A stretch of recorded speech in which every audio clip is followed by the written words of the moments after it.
नमस्कार. स्वागत आहे तुमचं आम्ही सातारकर किचनमध्ये. उपवास म्हटलं की सर्वात आधी आठवण येते ती खमंग कुरकुरीत साबुदाणा वड्यांची. पण अनेकदा वडे तेलात फुटतात, जास्त तेल पितात किंवा कुरकुरीत होत नाहीत. म्हणूनच आज मी तुम्हाला अशी एक सोपी आणि परफेक्ट रेसिपी दाखवणार आहे की प्रत्येक वड्याला सुंदर जाळी येईल, बाहेरून एकदम कुरकुरीत आणि आतून मऊ राहील. या रेसिपीत मी काही छोट्या पण खूप महत्त्वाच्या टिप्स सांगणार आहे. या टिप्स फॉलो केल्या तर तुमचे वडे पहिल्याच प्रयत्नात परफेक्ट होतील. चला तर वेळ न घालवता साहित्यकृती पाहूया. 1/2 किलो इथं साबुदाणा घेतलेला आहे आणि हा साबुदाणा स्वच्छ आपल्याला 2 ते 3 पाण्याने धुवून घ्यायचा आहे. 1 ते 2 पाण्याने चांगला साबुदाणा धुवून घ्या, म्हणजे व्यवस्थित तो भिजतो. अगदी मऊ लुसलुशीत साबुदाणा आपल्याला वड्यांसाठी भिजवायचा आहे. मऊ भिजण्यासाठी 2 वेळा साबुदाणा धुणे गरजेचं आहे. स्वच्छ असा व्यवस्थित आपण हाताने चोळून चोळून हा साबुदाणा धुवून घ्या, जेणेकरून त्याचं पांढरं पाणी निघून जाईल. तर पहा, 2 पाण्याने साबुदाणा स्वच्छ धुतला आणि साबुदाणा बुडेपर्यंत आपल्याला ह्याला पाणी घालायचं आहे. कमीत कमी 5 ते 6 तास हा साबुदाणा चांगला भिजवून घ्यायचा आहे. पहा, मी तुम्हाला दाखवते. साबुदाणा आणि एक अर्धा इंच मी पाणी वरती ठेवलेलं आहे.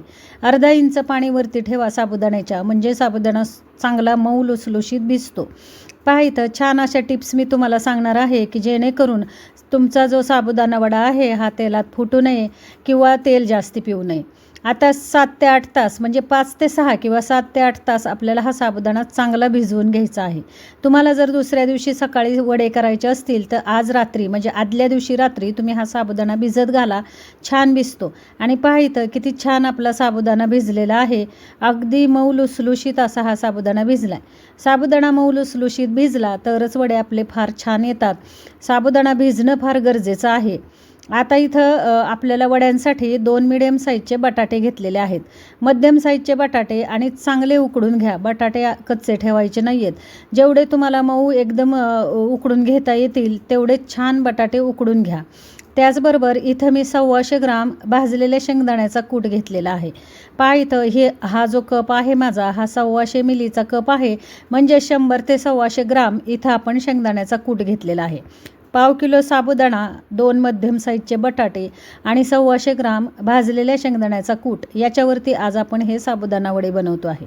अजिबात सुद्धा 100% ही रेसिपी जर तुम्ही मी सांगितल्याप्रमाणे जर केलीत तर 100% ही रेसिपी तुमची अगदी सक्सेस होईल. अगदी व्यवस्थित साबुदाणा वडे येतील. तेलही पिणार नाहीत आणि तेलात फुटणारही नाहीत.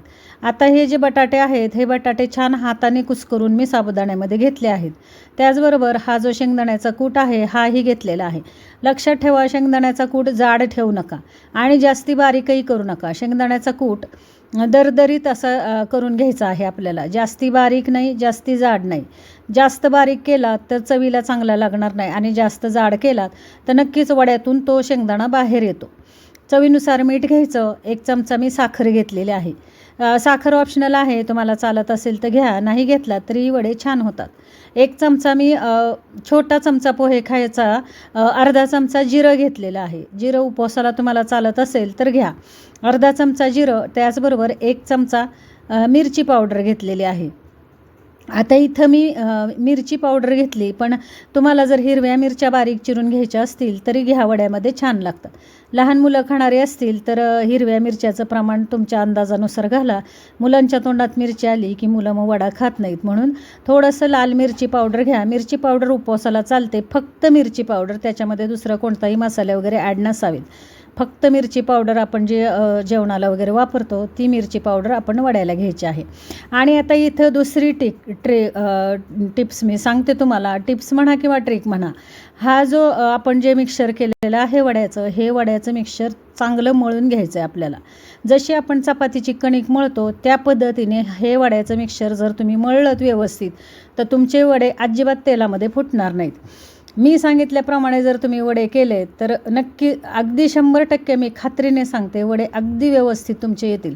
न घाबरता मी जसे केले आहेत वडे तसे तुम्ही करा. अजिबात तेलात फुटणारही नाहीत आणि तेल पिणारही नाहीत. तर पहा इथं जेवढं तुम्हाला मळता येईल तेवढं हे पीठ चांगलं वड्याचं मळून घ्या. एकजीव आपल्याला बटाटा, साबुदाणा आणि हे जो शेंगदाणा आहे हा चांगला एकजीव करून घ्या. पहा इथं त्याच्यासाठी साबुदाणा चांगला भिजणं, मऊ होणं गरजेचं आहे. मी आधी सांगितल्याप्रमाणे तुम्ही हा साबुदाणा चांगला एक 8 ते 10 तास, 5 ते 6 तास, 5 तासाच्या आतमध्ये साबुदाणा घेऊ नका. कमीत कमी साबुदाणा 5 तासाच्या पुढे, कमीत कमी 7 ते 8 तास तुमचा साबुदाणा जर व्यवस्थित भिजला तर नक्कीच वडे फार छान येतात. तर पहा इथं मी चांगली कणिक ही हे मिक्सचर जे आहे वड्याचं हे चांगलं मळून घेतलेलं आहे मी. पहा व्हिडिओ स्किप न करता मी तुम्हाला दाखवत आहे. जेवढं तुम्हाला चांगलं एकजीव करता येईल तेवढं करा. बटाटे, शेंगदाणा आणि हे साबुदाणे प्रमाण अगदी परफेक्ट आहे. काही कमी नाही, काही जास्ती नाही, एवढ्या प्रमाणामध्येच तुम्हाला हे वडे बनवायचे आहेत. हाताला मी तेल लावून घेतलेलं आहे आणि आता आपण वडे करायला घेऊया. पाहू शकत असाल इतकं छान मिश्रण झालेलं आहे हे आपलं. अगदी तुम्ही याच्या थालीपीठंसुद्धा याची करू शकता. अगदी छोट्या छोट्या पातळ टिक्क्या करू शकता. तर पहा इथं छान असं हे मिश्रण आपलं झालं आहे. आता मी तुम्हाला वडे थापून दाखवते. हाताला मी तेल लावलेलं आहे आणि छान गोळा करून घ्यायचा.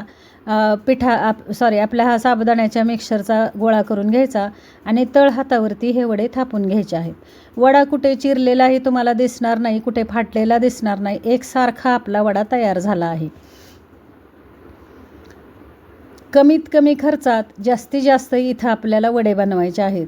एवढ्या मिश्रणामध्ये 22 ते 24 वडे आपले आरामशीर बनतात. पहा इथं मिडियम साईजचे वडे मी केलेले आहेत. हे वडे 22 ते 24 म्हणजे पाव किलो साबुदाणा, 2 मिडियम साईजचे बटाटे आणि 125 ग्राम शेंगदाण्याचा कूट, एवढ्यामध्ये आपले 22-24 वडे आरामशीर बनतात. दाखवते मी तुम्हाला, करून दाखवते. हाताला तेल लावा आणि मगच हे वडे करायला घ्या. पाण्याचा वगैरे हात घेऊ नका. तेलाचा हात घ्या. पाण्याचा घेतला तर आपण जेव्हा वडे तळतो तेव्हा ते उडण्याचा संभव असतो. म्हणून हाताला तेल किंवा तूप लावा आणि मगच हे वडे करायला घ्या. पाहिता असा आपण गोळा करून घ्यायचा आहे या मिश्रणाचा आणि तळ हातावरती हे दाबून घ्यायचं आहे. पहा असा तळ हातावरती छान असा दुसऱ्या हाताने प्रेस करा आणि व्यवस्थित असा गोल आकार त्याला देऊन घ्या. कुठेही आपला साईडला वडा फाटलेला नाही किंवा चिरलेला नाही. पहा इथं हे 17 वडे आपले तयार झालेले आहेत आणि दुसरे आणखीन 5 वडे मी दुसऱ्या प्लेटमध्ये ठेवलेले आहेत. अगदी मध्यम आकाराचे आपले इथं 22 वडे तयार झालेले आहेत. पहा आणि शिवाय मी अगदी छोट्या मित्रांसाठी आपल्या पिनी केलेल्या आहेत. त्या पिण्या जे करतो आपण, अगदी छोट्या छोट्या वड्या तयार करतो तशा वड्या केलेल्या आहेत. म्हणजे त्या मिश्रणाचे सुद्धा 2 ते 3 वडे तयार झाले असते. म्हणजे एकूण आपण 25 वडे पाव किलो साबुदाण्यामध्ये तयार केले आहेत. आणि पाहिता आता तेल छान गरम झालं आहे आपलं आणि गरम तेलावरती हे वडे खरपूस खमंग आपल्याला तळून घ्यायचे आहेत. गॅस स्लो ठेवू नका किंवा गॅस फास्टही करू नका. गॅस जर तुम्ही मोठा ठेवला तर वडे बाहेरून शिजतील पण आतून कच्चे राहतील आणि गॅस स्लो ठेवला तर वडे तेल पितील. म्हणून गॅसची जी आच आहे ती मध्यम ठेवा आणि मध्यम आचेवरती हे बुडबुडे कमी होईपर्यंत आपल्याला वडे तळून घ्यायचे आहेत. खरपूस खमंग सोनेरी कलरवरती छान हे वडे तळून घ्या. जेवढे तुम्ही छान तळून घेणार तेवढे कुरकुरीत अगदी वडे फार छान होतात. आणि लक्षात ठेवा, या वड्यांना खायचा सोडा अजिबात वापरायचा नाही. जर तुम्ही खायचा सोडा या वड्यांना वापरलात तर नक्कीच तुमचे वडे तेलामध्ये पसरतात किंवा विरघळतात. त्याच्यामुळे या वड्यांना खायचा सोडा बिलकुलसुद्धा वापरू नका. आणि खायचा सोडा किंवा इनो काहीही न वापरता आपले वडे टम्म फुगलेले तुम्हाला दिसत असतील. फक्त आपण 2 ते 3 जिन्नस याच्यामध्ये घातले. शेंगदाण्याचा कूट, साबुदाणा आणि बटाटा, एवढ्या 3 वस्तूचेच आपण इथं साबुदाणा वडे केलेले आहेत. आणि पहा छान कुरकुरीत खमंग खुसखुशीत आपले साबुदाणा वडे तयार झाले आहेत. आषाढी एकादशी विशेष आज आपण इथं हा फराळ बनवत आहोत. अगदी तुम्ही कोणत्याही उपवासाला हे वडे तयार करू शकता आणि न चुकता, अगदी न फाटता, न तेलात विरघळता हे वडे. पहा इथे झारा मी घेतलेला आहे. ज्यांना वडे तेलामध्ये सोडायची भीती वाटते त्यांच्यासाठी झाऱ्यावरती वडा घ्या आणि तो तेलामध्ये सोडा. अंगावरही उडणार नाही आणि तुम्हाला भीतीही वाटणार नाही तेलामध्ये सोडायची. वडा झाऱ्यावरती घ्यायचा आणि शिस्तीत असा तेलामध्ये सोडायचा. हेही वडे आपण छान खमंग खरपूस अगदी सोनेरी कलरवरती तळून घेऊया.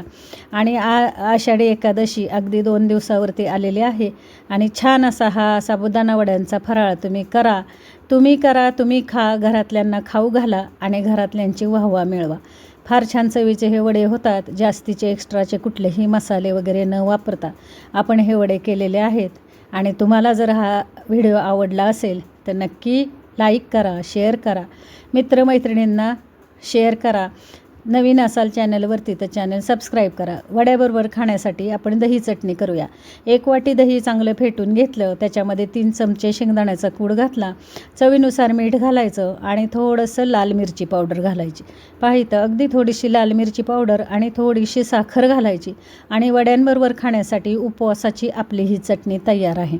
आणि पहा तुम्हाला कसा वाटला हा बेत उपवास स्पेशल तो मला कमेंटमध्ये सांगा. छान अशी साबुदाणा वडे, कुरकुरीत खमंग खुसखुशीत साबुदाणा वडे आणि त्याच्याबरोबर दही चटणी. छान चवीचे हे वडे होतात. अगदी मी खात्रीने सांगते, जर तुम्ही मी सांगितल्याप्रमाणे वडे केलेत तर नक्कीच तुमचे वडे अगदी ही रेसिपी सक्सेस होणार. पहा अगदी कुरकुरीत वडे आपले झालेले आहेत. मी एक वडा तोडूनही तुम्हाला दाखवते. पहा अगदी छान असा आतून पोकळ आणि व्यवस्थित तळला गेलेला आहे वडा हा. आणि नक्की ही रेसिपी आजच्या उपवासाला करून पहा. मी सांगितल्याप्रमाणे छोट्या मित्रांसाठी मी इथं छोटे छोटे वडे, जे पिनी आपण म्हणतो, अळूवडे आपण जशी करतो तशी मी त्या वड्याच्या मिश्रणाचं थोडंसं असे वळकुटी करून घेतली आणि त्याच्या छोट्या छोट्या वड्या पाडल्या आणि त्या वडेही आपण इथं तळून घेतलेले आहेत. करून पहा, खाऊन पहा. धन्यवाद मंडळी.